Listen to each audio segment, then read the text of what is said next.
توفیق ہوتی ہے۔ رجب کا مہینہ بھی حرمت اور عظمت والا ہے، اس لیے اس کی عزت و احترام کا بھی یہی تقاضا ہے کہ اس مہینے میں عبادات کی طرف بھرپور توجہ دی جائے اور گناہوں سے بچنے کا خصوصی اہتمام کیا جائے۔ ماہ رجب میں عبادات کے اہتمام کی ترغیب سے اس ماہ میں روزے رکھنے کی بھی فضیلت معلوم ہو جاتی ہے، کیونکہ یہ بھی معمولی عبادت میں سے ہے۔ حضور اقدس علیہ الصلوۃ والسلام نے ایک صحابی سے فرمایا کہ ماہ رمضان کے روزے رکھو اور ہر مہینے میں ایک دن کا روزہ رکھا کرو۔ اس صحابی نے عرض کیا کہ میرے لیے روزوں میں مزید اضافہ فرمائیے، کیونکہ مجھ میں روزے رکھنے کی طاقت زیادہ ہے۔ حضور اقدس علیہ الصلوۃ والسلام نے فرمایا کہ ہر مہینے میں 2 دن روزہ رکھ لیا کرو۔ اس صحابی نے پھر عرض کیا کہ میرے لیے روزوں میں مزید اضافہ فرمائیے۔ حضور اقدس صلی اللہ علیہ وآلہ وسلم نے فرمایا ہر مہینے میں 3 روزے رکھ لیا کرو۔ اس صحابی نے پھر عرض کیا کہ میرے لیے روزوں میں مزید اضافہ فرمائیے، تو حضور اقدس علیہ الصلوۃ والسلام نے فرمایا کہ شہر الحرم حرمت والے مہینوں میں روزہ رکھ لیا کرو اور چھوڑ بھی دیا کرو۔ یہ بات 3 مرتبہ ارشاد فرمائی اور آپ علیہ الصلوۃ والسلام نے اپنی 3 انگلیوں سے اشارہ فرمایا، ان کو ساتھ ملایا، پھر چھوڑ دیا، یعنی کہ ان مہینوں میں 3 دن روزے رکھو، پھر 3 دن ناغا کرو اور اس طرح کرتے رہو۔ حضرت عبداللہ بن عباس رضی اللہ تعالی عنہما فرماتے ہیں کہ حضور اقدس علیہ الصلوۃ والسلام ماہ رجب میں روزے رکھا کرتے تھے۔ رجب میں روزے رکھنا ممنوع یا مکروہ نہیں ہے، بلکہ روایات سے ثابت ہونے اور حرمت والے مہینے ہونے کی وجہ سے مستحب ہے۔ اسی لیے رجب کے پورے مہینے میں کسی بھی دن روزہ رکھا جا سکتا ہے۔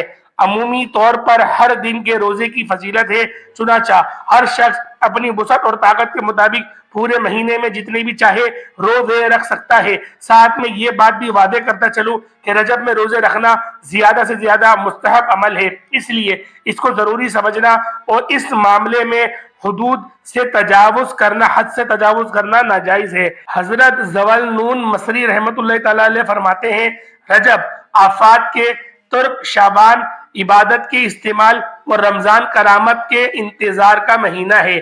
جس نے آفات کو ترک نہ کیا، عبادات سے تعلق نہ جوڑا اور کرام کا انتظار نہ کیا، وہ اہل باطل سے ہے۔ ماہ مبارک کی 1 تاریخ کو حضرت سیدنا نوح علیہ السلام کشتی پر سوار ہوئے اور ماہ مبارک کی 7ویں رات کو حضور اقدس علیہ الصلوۃ والسلام نے معراج شریف کی، جس میں آسمانی سیر اور جنت و دوزخ کا ملاحظہ کرنا اور دیدار الہی سے مشرف ہونا تھا۔ اور اسی ماہ کی 28 تاریخ کو سید کونین حضرت محمد مصطفیٰ صلی اللہ علیہ وآلہ وسلم کو مبعوث فرمایا گیا۔ اس ماہ مبارک کو ازبی کہا جاتا ہے، کیونکہ اس ماہ مبارک میں اللہ رب العزت اپنے بندوں پر رحمت و مغفرت ڈالتا ہے۔ اس میں عبادات قبول اور دعائیں مستجاب ہوتی ہیں۔ زمانہ جاہلیت میں جب ظلم و ظالم کے لیے بد دعا کرنا چاہتا تو ماہ رجب المرجب میں بد دعا کرتا تھا کہ وہ مقبول اور بارگاہ الہی میں قبول ہو جائے۔ ہر ماہ رجب المرجب ان 4 مہینوں میں سے ایک ہے جن کا ذکر قرآن مجید میں آیا ہے۔ حضور اقدس علیہ الصلوۃ والسلام نے ارشاد فرمایا جب اللہ تعالیٰ کا مہینہ ہے اور شعبان میرا اور رمضان میری امت کا مہینہ ہے۔ حضور اقدس صلی اللہ علیہ وآلہ وسلم نے ارشاد فرمایا بے شک رجب عظمت والا مہینہ ہے، اس میں نیکیوں کا ثواب 2 گنا ہوتا ہے۔ جو شخص رجب کا 1 دن روزہ رکھے تو گویا اس نے سال بھر کے روزے رکھے۔ ماہ رجب المرجب کی فضیلت باقی مہینوں پر ایسی ہے جیسی حضور اقدس علیہ الصلوۃ والسلام کی فضیلت باقی انبیاء کرام علیہ السلام پر ہے، اور ماہ رمضان المبارک کی فضیلت باقی مہینوں پر ایسی ہے جیسے اللہ تعالیٰ کی فضیلت تمام بندوں پر ہے۔ ماہ رجب المرجب کے روزے رکھنا ثواب ہے۔ حضور اقدس علیہ الصلوۃ والسلام نے ارشاد فرمایا رجب ایک عظیم و شان مہینہ ہے، اس میں اللہ رب العزت نیکیوں کو 2 گنا کرتا ہے۔ جو آدمی رجب کے 1 دن کا روزہ رکھتا ہے گویا اس نے سال بھر کے روزے رکھے ہیں، اور جو کوئی رجب کے 7 دن کے روزے رکھے تو اس پر دوزخ کے 7 دروازے بند کر دیے جاتے ہیں، اور جو کوئی اس کے 8 دن کے روزے رکھے تو اس کے لیے جنت کے 8 دروازے کھولے جائیں گے۔ اور جو آدمی رجب کے 10 دن روزہ رکھتے ہیں تو اللہ رب العزت سے جس چیز کا سوال کرے وہ اسے دے گا۔ اور جو کوئی رجب کے 15 دن روزے رکھے تو آسمان سے ایک منادی ندا کرے گا کہ تیرے گزشتہ گناہ معاف ہو گئے اور اب نئے سرے سے عمل شروع کر، اور جو زیادہ روزے رکھے گا اسے اللہ رب العزت زیادہ دے گا۔ ابن عباس رضی اللہ تعالیٰ عنہما سے روایت کرتے ہیں کہ حضور نبی کریم صلی اللہ علیہ وآلہ وسلم نے ارشاد فرمایا، رجب اللہ رب العزت کا مہینہ ہے، شعبان میرا مہینہ ہے، اور رمضان میری امت کا مہینہ ہے۔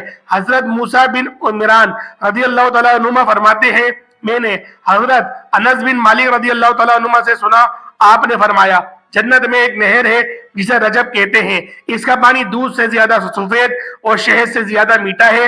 جو شخص رجب کے مہینے میں ایک روزہ رکھے گا اللہ رب العزت اس نہر سے پانی پلائے گا۔ محترم ناظرین، آپ کو آج ایک ایسا عمل بتانے جا رہا ہوں جو آپ کی بند تقدیر کے تالے کھول دے گا۔ عمل کی طرف چلتے ہیں۔ عمل کی بہترین رہنمائی کے لیے ویڈیو کو آخر تک لازمی دیکھیے گا۔ آج میں آپ کو 2 چھوٹے چھوٹے عمل بتاؤں گا۔ سب سے پہلے عمل تو یہ ہے کہ آج کے دن کسی بھی نماز کے بعد آپ نے یہ عمل کر لینا ہے، فجر، ظہر، عصر، مغرب، عشاء کسی بھی وقت کی نماز پڑھیں اور اس کے بعد یہ عمل کر سکتے ہیں، اس میں کوئی پابندی نہیں۔ نماز پڑھنے کے بعد آپ نے نماز کی ایک جگہ نہیں چھوڑنی، وہیں بیٹھے بیٹھے نبی کریم صلی اللہ علیہ وآلہ وسلم کی ذات پاک پہ 11 مرتبہ درود پاک کا نذرانہ پیش کرنا ہے۔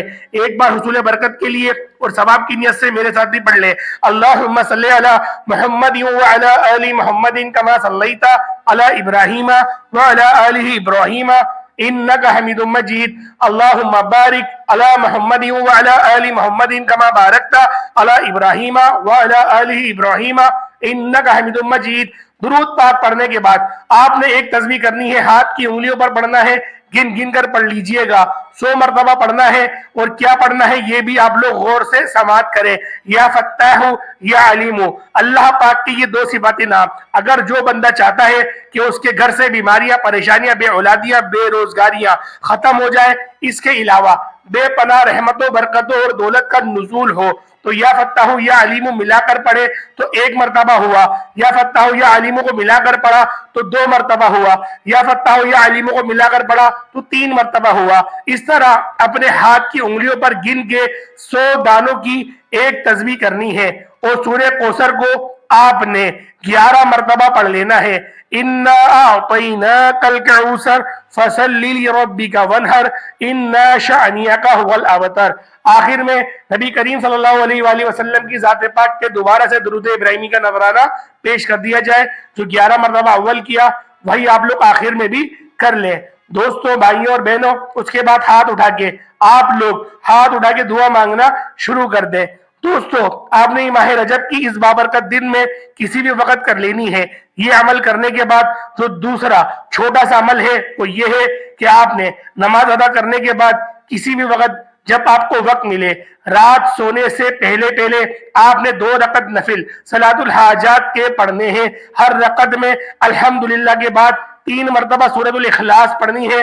2 رکعت میں الحمدللہ کے بعد 3 مرتبہ سورۃ الاخلاص پڑھ کر سلام پھیر لیجئے۔ سجدے میں چلے جانا ہے، سجدے میں جا کر 10 مرتبہ پڑھنا ہے، یا ذوالجلال والاکرام، یا ذوالجلال والاکرام 10 مرتبہ یا ذوالجلال والاکرام پڑھ کر اس کے بعد استغفار پڑھنا ہے 10 مرتبہ۔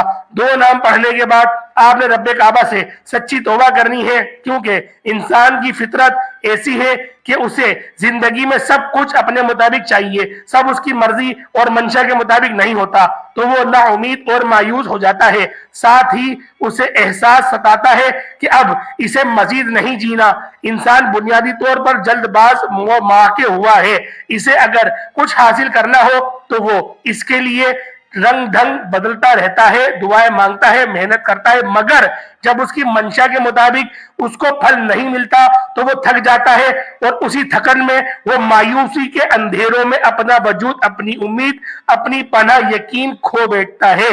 اسے زندگی بے رنگ لگنا شروع ہو جاتی ہے، دوسرے الفاظ میں اس کی زندگی میں دلچسپی ختم ہو جاتی ہے۔ مگر یاد رہے کہ کچھ بھی ہمیشہ کے لیے نہیں ہوتا۔ وقت کی ایک خوبصورتی ہے کہ یہ کبھی بھی ایک جیسا نہیں رہتا، مشکل ہو تو آسانی بھی مل ہی جاتی ہے۔ حالات چاہے جتنے بھی کٹھن ہو، مشکلات کے بادل جتنے بھی کالے کیوں نہ ہو، آسانی کی صبح کا سورج ضرور طلوع ہوتا ہے۔ تو دوستو، بھائیوں اور بہنوں، نا امیدی کا دامن چھوڑ دیں، اللہ پاک سے لو لگائیں۔ یہ مہینہ بڑا بابرکت ہے، اس کے ایام، اس کے ایک ایک منٹ، اس کا ایک ایک سیکنڈ بہت زیادہ قیمتی ہے، اور اس کو قیمتی جانیں، اور اپنی عبادات میں، اپنی دعاؤں میں مجھے بھی یاد رکھیں۔ انشاءاللہ ایک نئی ویڈیو کے ساتھ، ایک نئے وظیفے کے ساتھ پھر آپ کی خدمت میں حاضر ہوں گے۔ تب تک کے لیے اجازت دیں۔ السلام علیکم ورحمۃ اللہ وبرکاتہ۔